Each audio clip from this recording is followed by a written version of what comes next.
সবাইকে। আজকে আমরা তৈরি করব দই। দই তৈরি করার জন্য প্রথমে আমরা এখানে নিয়ে নিয়েছি 4 লিটার দুধ।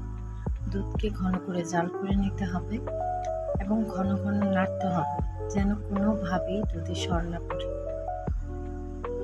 এবার অ্যাড করে নিচ্ছি চিনি। নিজেদের স্বাদ অনুযায়ী চিনি অ্যাড করে নেবেন।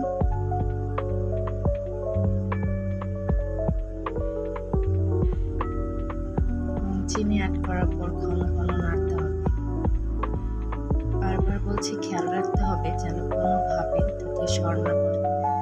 এবার অ্যাড করে নিব গুঁড়া দুধ। দুধ অ্যাড করে আবার ঘন ঘন নাড়তে হবে।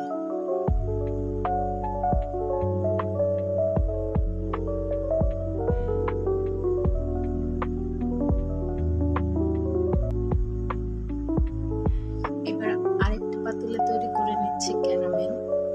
সেটাও অপশনাল, সেটা কালার আনার জন্য আপনারা ক্যারামেল ইউজ করতে পারেন।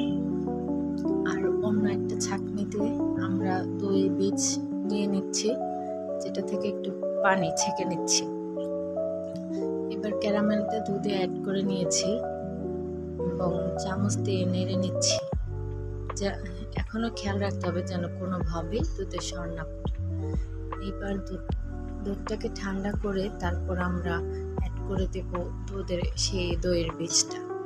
এখন আপনারা দেখতে পাচ্ছেন দইটাকে আমরা মাটির পাতিলে ঢেলে আমরা এটাকে কম্বল বা মোটা কাপড় দিয়ে ঢেকে রাখতে হবে এবং সেটা অবশ্যই একটা গরম জায়গা, যে জায়গায় ফ্যানের বাতাস বা ঠান্ডা না হয় এমন জায়গায় রাখতে হবে। আর অবশ্যই পাতিলটাকে এভাবে একদিন ঢেকে রাখতে হবে।